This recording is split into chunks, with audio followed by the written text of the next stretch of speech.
So, dear friends, your friend Gaurav Marwa back again with a new burning topic, the restructuring of Indian Railway. General studies के हिसाब से एक बड़ा बदलाव जो आपको पढ़ना चाहिए और वो है भारतीय रेलवे का पुनर्गठन. So why in news? Recently, a cabinet appointment panel has approved the appointment of Railway Board Chairman Vinod Kumar Yadav as the CEO of the board. यानी अभी तक जो रेलवे बोर्ड था उसमें 8 सदस्य होते थे और रेलवे बोर्ड का प्रमुख रेलवे बोर्ड चेयरमैन कहलाता था. But now, to give a corporate look, a corporate edge, there is a restructuring of railway board, and the number of the members of the railway board have been downsized. And to give it a corporate look, now chairman railway board will be known as CEO railway board. So dear friends, कुछ आपको basic information दे दूं. The Indian Railway is managed by Railway Board, and the Railway Board was created by Lord Curzon in 1905. तो 1905 में railway board का गठन Lord Curzon ने किया था. और इंडिया में रेलवे बोर्ड भी है, इंडिया में मिनिस्ट्री ऑफ रेलवे भी है. And the function of the railway board is to manage the railway, whereas the functioning of the Ministry of Railway to look at the budgetary aspect. तो भारत में railway board भी है, भारत में rail मंत्रालय भी है. रेल मंत्रालय का काम रेल के बजट से संबंधित कामों को देखना है, जबकि रेलवे बोर्ड का काम रेलवे का प्रबंधन करना है. एंड डियर फ्रेंड्स, आपको तो पता ही है कि previously there was a separate railway budget in India, but now the rail budget is a part of our general budget. तो ये कुछ बेसिक सी चीज़ें हैं जो आपको पता होना चाहिए. Now what is the current reform? Currently, there were 8 existing Group A services in railway. Those all 8 services are merged into a single services in railway, that is Indian Railway Management Services. दोस्तों, rail के अंदर 8 different services थी, कुछ electrical, mechanical, कुछ traffic control से related services, और उनमें कुछ कोऑर्डिनेशन की कमी आ रही थी. उस कोऑर्डिनेशन की कमी को पूरा करने के लिए, यानी to increase the harmonisation, synchronisation and team work, the 8 existing group A services are united into a single services, that is Indian railway management services, IRMS. यानी एक नई सेवा का गठन जिसका नाम है भारतीय रेलवे प्रबंधन सेवाएं, और 8 सेवाओं को इसमें मर्ज कर दिया गया है. Reform number 2, to give a corporate look, the chairman railway board is now known as CEO railway board. और रेलवे बोर्ड का जो मुखिया होता था, जो चेयरमैन कहलाता था, तो ये जो चेयरमैन है ये थोड़ा सा लगता है ब्यूरोक्रेटिक वर्ड, तो एक कॉर्पोरेट लुक देने के लिए इसका नाम हो जाएगा CEO, दैट इज मुख्य कार्यपालन अधिकारी, CEO railway board. Number 3, the railway board consists of previously 8 members, and those all 8 were from different departments. And need not to tell you, they represented their own departments. So a lack of harmony, lack of coordination was seen among those 8 members. Railway board में 8 सदस्य बैठा करते थे, वो अपने अपने विभाग के होते थे. उनमें सामंजस्य की कमी देखी गई थी. उस व्यवस्था को अब खत्म कर दिया गया. अब now rail board would consist of CEO as well as the 4 members, and these members wo don't represent the department, they will represent the functionality. तो अब रेलवे बोर्ड में रेलवे बोर्ड चेयरमैन, जिसको अब CEO कहा गया है, उसके अलावा 4 सदस्य होंगे, और वो किसी विभाग को नहीं प्रदर्शित करेंगे, वो तो कार्यात्मक आधार पर इसके सदस्य होंगे. And these members should have deep knowledge of Indian Railway for at least 30 years. And yes, it will curb the departmentalization, the departmental conflict of Indian Railway which was faced by Indian Railway, and it will give a streamline and a free flow development of Indian Railway. आपको पता ही है, जो train 18 है उसमें कुछ problem आई थी railway में, इलेक्ट्रिकल और मैकेनिकल विंग्स के बीच में कोऑर्डिनेशन में. तो ऐसी व्यवस्था से इस तरह की लैक ऑफ हार्मोनी और कोऑर्डिनेशन में अब कमी आएगी एंड इंडियन रेलवे अब सतत विकास की ओर पहले से बेहतर अग्रसर हो सकेगी. And the chairman railway board, which is now known as CEO, will be the cadre controlling officer, which will be responsible for the human resource.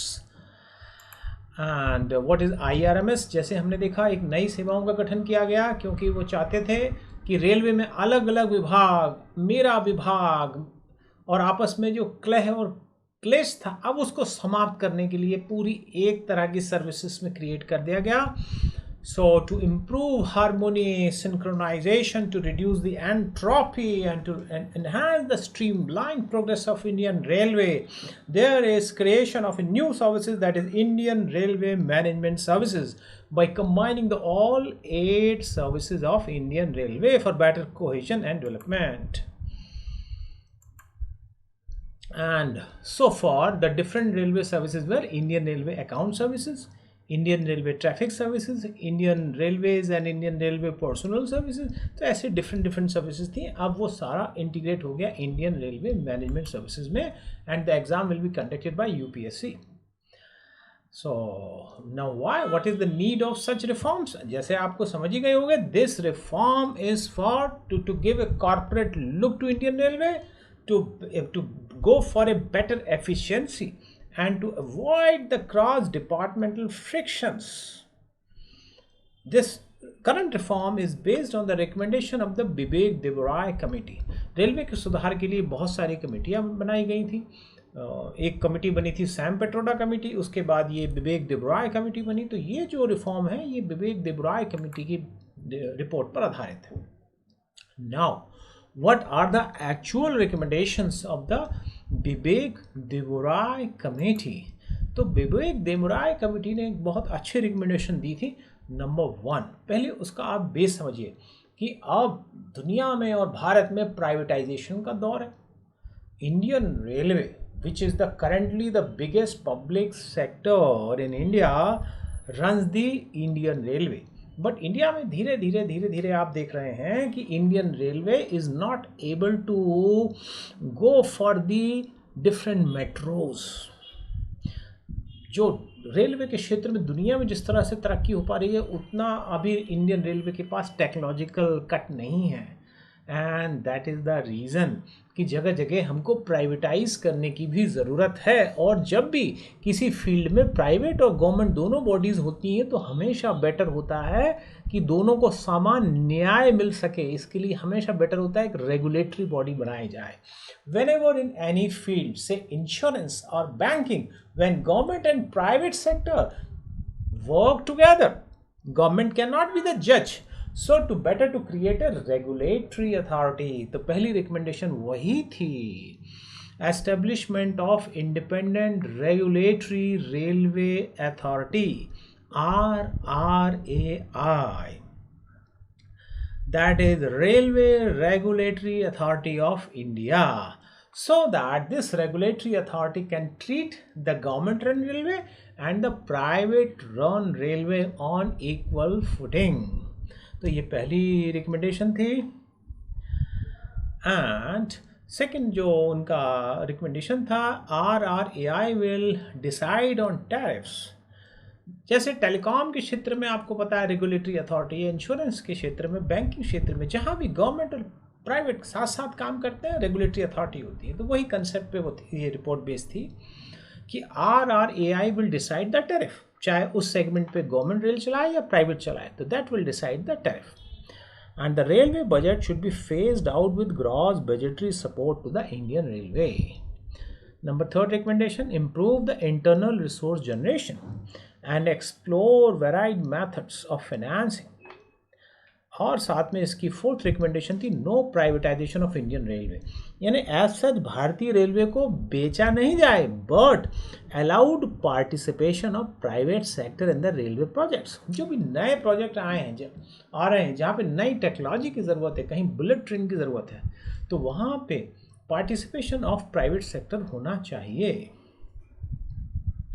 और देबराय कमेटी ने तो ये तक कहा था कि Indian railway should be unbundle into 2 independent organisations, one looking at the track and infrastructure and another operation of the trains. तो जो भारतीय रेलवे है दो भाग में डिवाइड कर दी जाए, एक भाग उसका इंफ्रास्ट्रक्चर और ट्रैक देखे और भारतीय रेलवे का जो दूसरा भाग है वो ट्रेन्स के ऑपरेशन को देखे।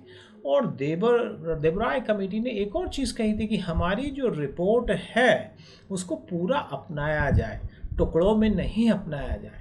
That means Debroy has asked for implementation the recommendation as a package and not through a process of pick and choose। तो ये उस कमेटी में माना था, लेकिन अभी पिक एंड चूज ही किया गया। सो now what will be the benefit of the current restructuring of Indian railway. जैसा कि अब आपको पता ही है, the current restructuring will and the departmental inter departmental conflict with in the railway. भारतीय रेलवे में जो ट्रैफिक सर्विसेज, इंजीनियरिंग सर्विसेज में जो एक इस तरह से एक डिपार्टमेंटल कन्फ्लिक्ट होता था, इससे वो अब ख़त्म हो जाएगा। It will promote smooth functioning, streamlining, it will reduce the entropy, यानी जो भारतीय रेलवे में जो एंट्रोपी यानी जो गड़बड़ियाँ होती थी वो कम हो जाएंगी। It will expedite the decision making and it will create a better harmony and a better coherent vision of Indian Railway, and it will promote the efficiency and the rational decision making of Indian Railway. So dear friends, it is a welcoming step. Let us hope that in letter and spirit it should be followed and it should promote the Indian Railway and the services provided by Indian Railway. Thank you very much.